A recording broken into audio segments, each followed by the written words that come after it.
Holiday sa Paris.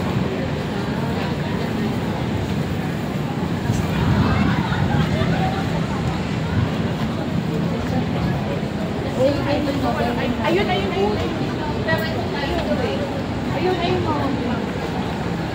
Pasukan. Pasukan. Kala ko pasukan.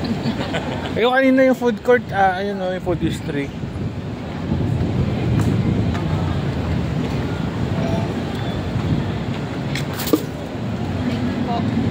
Thank you, Angel!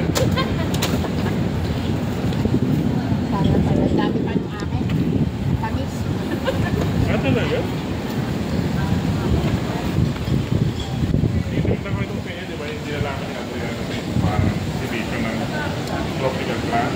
Diba talaga sobrang ganda ng mga halaman doon. Oo, kasi parang isang lahat ng iba-ibang bansa na mga Collection. isang malaking greenhouse sa Oo. Napanood yung ganyan nag-vlog sa Singapore eh. Sa Singapore nga meron. Nakapasok kami doon nila doon. Nakapasok ka doon? Pagpasok namin, unang bunga namin, Monstera. Ito yung mga halaman na doon. Oo, tapos sabi ko, alam mo na Rich, ang ganda, di ba? Ang ganda. Ay, pangkaraniwan lang sa amin yan. Sabi, alam mo, malaman namin sa bahay yan. Kaya pwede na kami sa bahay mag-exhibit din. Dali mo sa silang yun, nagpasawa siya sa halaman. Kaya nga, nakita yung mga halaman sa akin. Sabi niya, ano ba, nagbayad pa tayo ng 7 euros?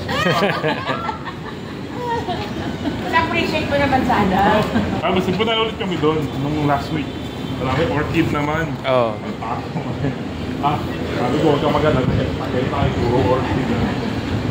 Pwede ba siya sa halam? Ay, talang na flower. Ay, nakapag-Tagaytay kayo? Oo, May time pa tayo sa Tagaytay.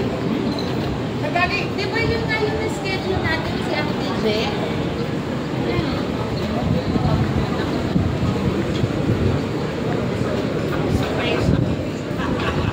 Oo, papasok tayo. Ayan,